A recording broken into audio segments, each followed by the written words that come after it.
ഇന്ന് രാവിലെ തന്നെ ഗ്യാസ് തീർന്നു കേട്ടോ. അങ്ങനെ പിന്നെ രാവിലെ തന്നെ അടുപ്പിലായിരുന്നു പിന്നത്തെ കുക്കിംഗ് എല്ലാം. രാവിലത്തെ കാപ്പി തൊട്ട് ഉച്ചക്കലത്തെ ചോറും എല്ലാം അടുപ്പിലായിരുന്നേ. രാവിലെ ദോശയൊക്കെ ചുട്ട് അതിന് ചമ്മന്തിക്കറിയൊക്കെ ഉണ്ടാക്കി. പിന്നെ മുട്ട പുഴുങ്ങാനായിട്ട് വയ്യാത്തതുകൊണ്ട് ആ ദോശക്കല്ലിൽ തന്നെ ബുൾസയൊക്കെ അടിച്ചെടുത്തു കേട്ടോ. കാരണം വലിയ അടുപ്പിൽ കിടന്ന് ഊതാനായിട്ട് വയ്യ. കാരണം നമ്മളെപ്പോഴും ഗ്യാസ് ഉപയോഗിച്ച് എപ്പോഴെങ്കിലും ഗ്യാസ് തീരുമ്പോഴൊക്കെയായിരിക്കും നമ്മൾ അടുപ്പിനകത്ത് എന്തെങ്കിലുമൊക്കെ ചെയ്യുന്നത്. പണ്ടുള്ളവരാണെങ്കിൽ എല്ലാം അടുപ്പിലാണ് ചെയ്യുന്നത്. പക്ഷെ നമ്മളങ്ങനെ അല്ലല്ലോ.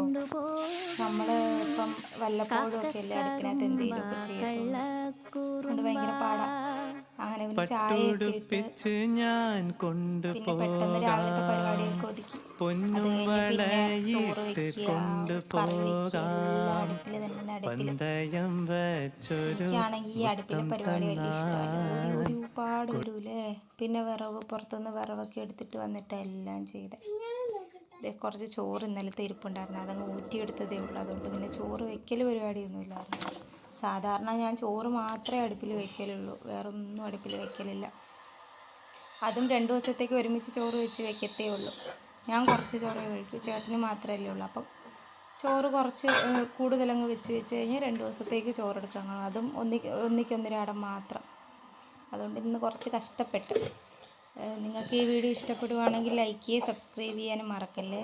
വ്യൂസൊക്കെ ഉണ്ട്, പക്ഷേ സബ്സ്ക്രൈബ് ചെയ്യുന്ന ആൾക്കാർ, ലൈക്ക് ചെയ്യുന്ന ആൾക്കാർ കുറവാണ്. ഒന്ന് സപ്പോർട്ട് ചെയ്യണേ.